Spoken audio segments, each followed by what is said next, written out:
Un encuentro con su palabra, porque secase la hierba, marchitase la flor, mas la palabra de Dios permanece para siempre.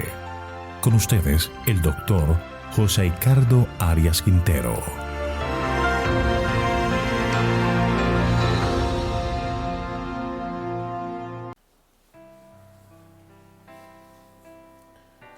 Hoy estudiaremos Daniel capítulo 2. Daniel interpreta el sueño de Nabucodonosor. Vamos a orar.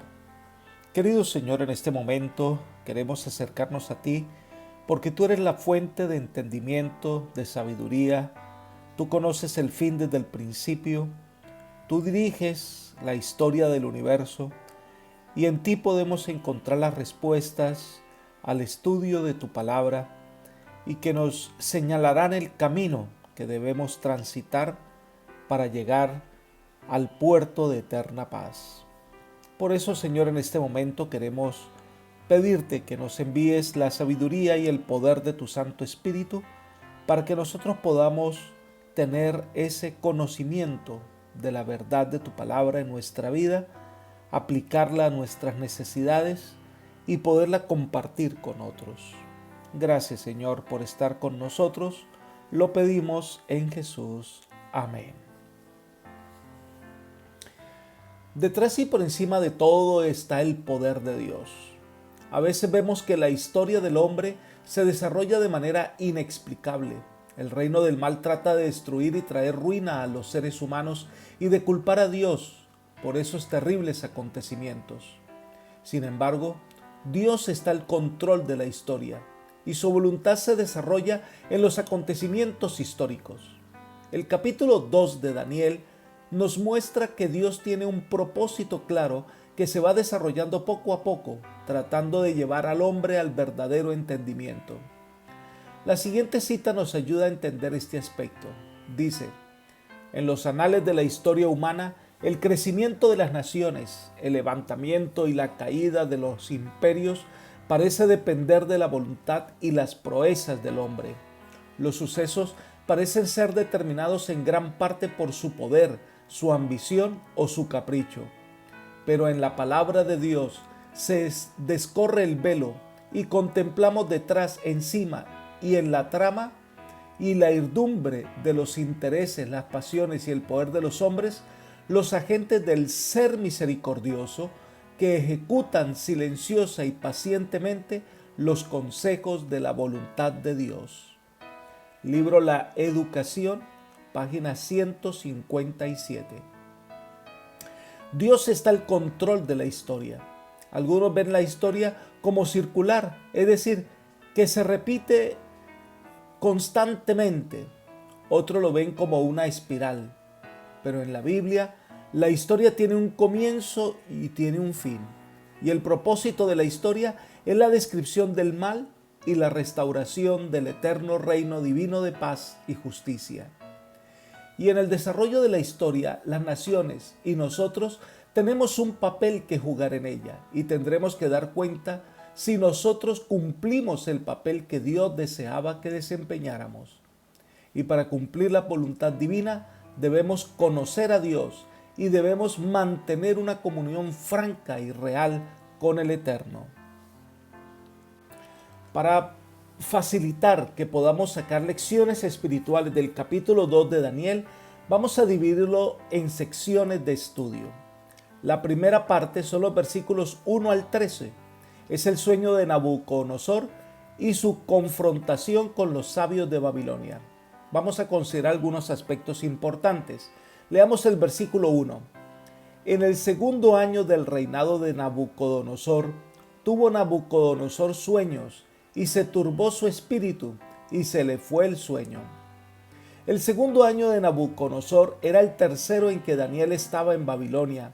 Era el año de su graduación en la Universidad de Babilonia. Nabucodonosor tuvo sueños, aunque parece en plural que es un solo sueño. En la antigüedad los sueños eran temidos porque se consideraban las revelaciones de los dioses, tanto que entre los sabios de Babilonia se especializaban en la interpretación de sueños. De esta manera, Dios se estaba comunicando con Nabucodonosor por medio de algo que llamara su atención, que revelara la incapacidad de sus sabios de conocer la voluntad de Dios y además de dar a conocer a Nabucodonosor quién es Dios, el único y verdadero. Dios está extendiendo a Nabucodonosor la oportunidad de cooperar en forma efectiva con el programa divino. Leamos los versículos 2 y 3. Hizo llamar el rey magos, astrólogos, encantadores y caldeos para que le explicaran sus sueños. Vinieron pues y se presentaron delante del rey. El rey le dijo: he tenido un sueño y mi espíritu se ha turbado por saber el sueño. El sueño causó una profunda impresión en la mente del rey por dos cosas. Era un mensaje de los dioses, un mensaje importante, un mensaje que debía tratar un tema principal. Lo cierto es que Dios se comunicaba de esta manera con el rey y tenía el propósito de revelarle que el decurso de la historia estaba ordenado por el Altísimo, sujeto a su voluntad. El rey se le mostró la responsabilidad que le cabía en el gran plan del cielo a fin de que tuviese la oportunidad de cooperar voluntaria y eficazmente con el programa divino. Y la otra razón es que se le olvidó el sueño. Esto lo perturbaba más. Algunos consideraban que él, a propósito, ocultó el sueño para probar a los sabios. Pero el rey estaba tan afligido por el deseo de conocer el sueño y su interpretación como para usar esta ocasión a fin de probar a los que pretendían ser intérpretes. Dice la escritura que vinieron a él los magos, astrólogos, encantadores y caldeos. Eran hombres de ciencia que se basaban en la adivinación para dar respuestas a las inquietudes de la vida. Leían las estrellas o las entrañas de los animales para buscar respuestas o profetizar. Entonces viene un momento de crisis entre el rey y los sabios de Babilonia, versículos 4 al 6. Entonces hablaron los caldeos al rey en lengua aramea. Rey, para siempre vive, cuenta el sueño a tus siervos y te daremos la interpretación. Respondió el rey y dijo a los caldeos: el asunto lo olvidé, pero si no me decís el sueño y su interpretación, seréis hecho pedazos y vuestras casas serán convertidas en estercoleros. Pero si me decís el sueño y su interpretación, de mí recibiréis dones, favores y gran honra. Decidme pues el sueño y su interpretación. Todo parte en el hecho de que al rey se le había olvidado, no podía recordar el sueño. Y ahí es donde empieza el problema, porque los sabios no tenían el poder de entrar en la mente para descubrir el sueño. Ellos escuchaban el sueño y daban su interpretación, pero no podían hacer las dos cosas.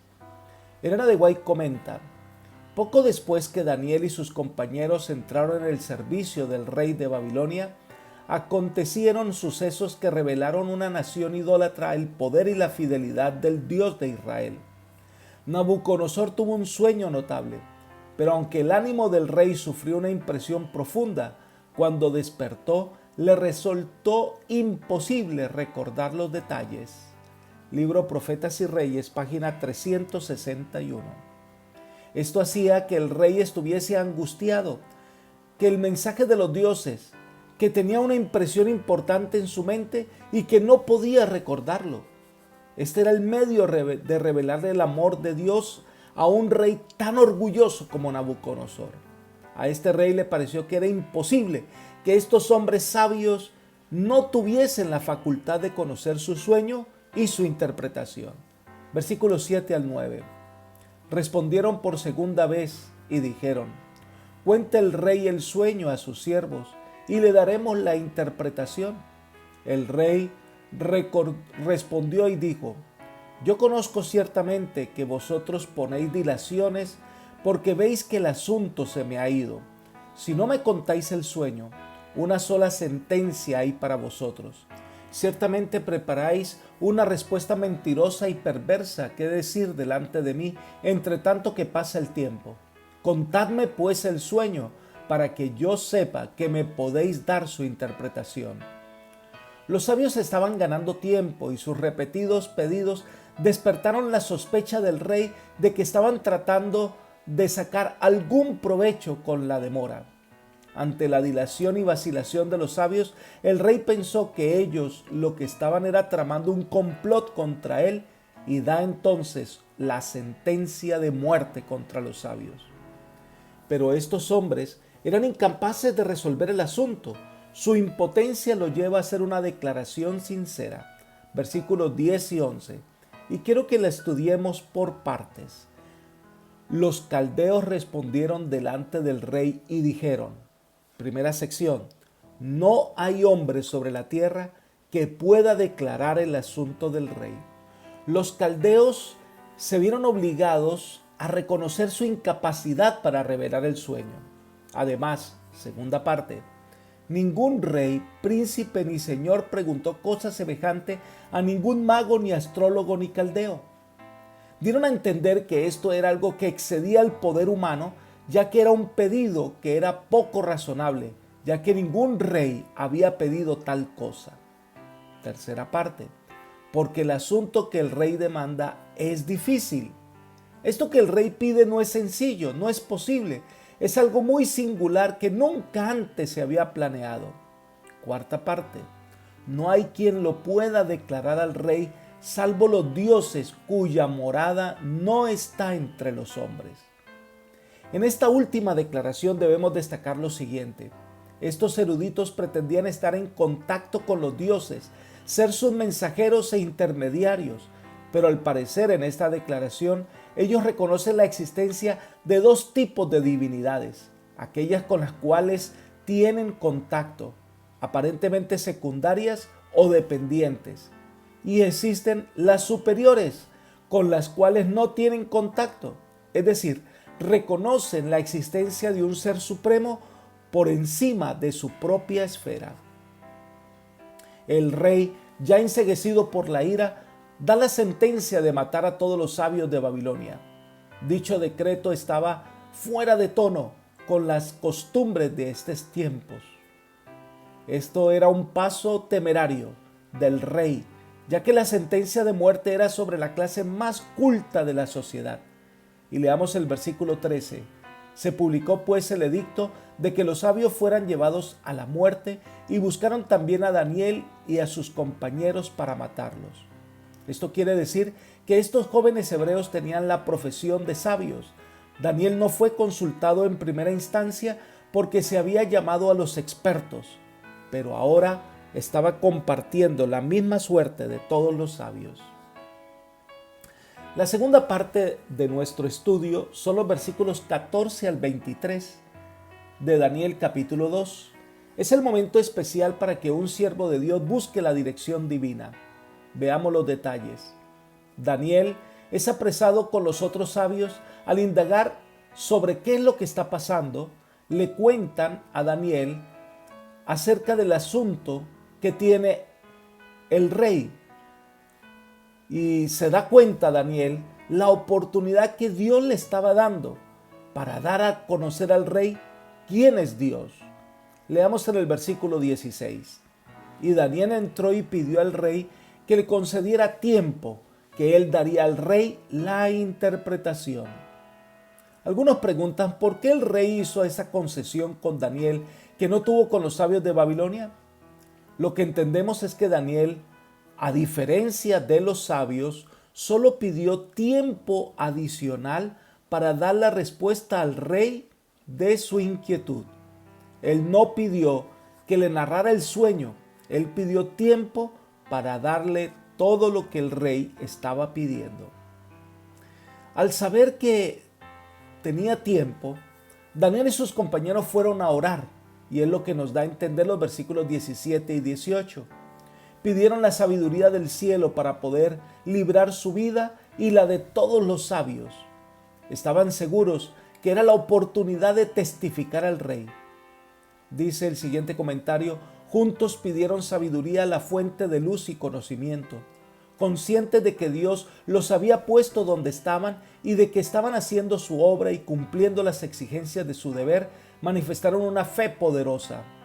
En momentos de perplejidad y peligro, siempre se habían dirigido al Señor para obtener dirección y protección. Él había sido su auxilio en toda ocasión. Ahora, con corazón contrito, se sometieron de nuevo al juez de la tierra, rogándole que los librase en su tiempo de necesidad especial. Libro Profetas y Reyes, página 363. Ese es el camino seguro para encontrar sabiduría, inteligencia y poder. Dejemos de confiar en las cosas de este mundo y en nuestra propia sabiduría. Ahora busquemos al Señor en oración. Él es la fuente de vida, sabiduría y salvación. En esa noche Dios le contestó la oración a Daniel y a sus compañeros y se le reveló a Daniel. Entonces el primer acto de Daniel fue agradecer a Dios la revelación que le fue dada. Leamos esta poderosa alabanza del profeta, versículos 20 al 23. Sea bendito el nombre de Dios de siglo en siglo, porque suyos son el poder y la sabiduría. Él muda los tiempos y las edades, quita reyes y pone reyes, da la sabiduría a los sabios y ciencia a los entendidos. Él revela lo profundo y lo escondido, conoce lo que está en tinieblas y con él mora la luz. A ti, Dios de mis padres, te doy gracias y te alabo, porque me has dado sabiduría y fuerza. Ahora me has revelado lo que te pedimos, pues nos has dado a conocer el asunto del rey.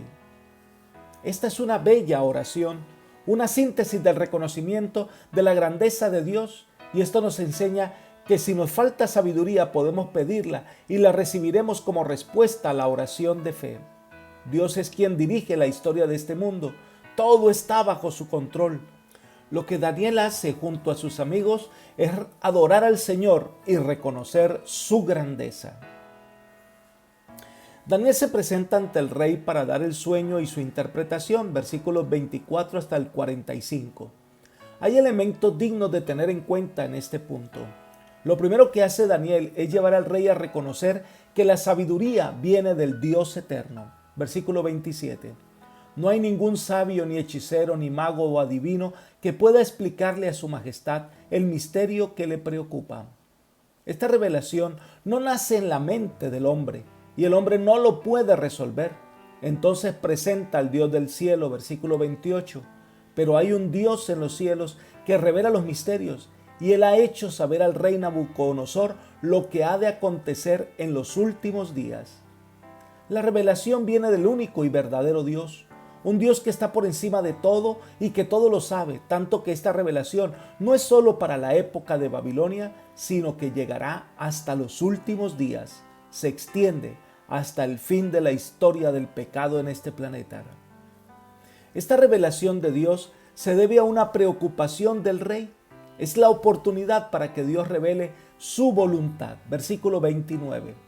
Estando tú, rey, en tu cama, te vinieron pensamientos por saber lo que había de suceder en lo porvenir, y el que revela los misterios te mostró lo que ha de ser. Querías saber del futuro, algo que no está bajo el control del hombre, algo que no llegamos a saberlo por nosotros mismos. El futuro solo lo conoce Dios, y Él se lo da a conocer al rey. Pero Daniel es consciente de quién es Él y cuál es su papel. Destaca que él no tiene una inteligencia superior a todos o que es más especial que todos, sino que por el contrario, que lo que él sabe es por su relación con Dios. Y ahí está el secreto de la verdadera sabiduría. Versículo 30. Y a mí me ha sido revelado este misterio, no porque en mí haya más sabiduría que en los demás vivientes, sino para que se dé a conocer al rey la interpretación y para que entienda los pensamientos de tu corazón. En los versículos 31 al 45 está el sueño y la interpretación, una imagen con diversos metales que termina con pies de parte de barro y de hierro, una piedra que viene y destruye la imagen y se hace un gran monte que abarca la tierra. El rey reconoce que es el sueño. Ahora viene la interpretación.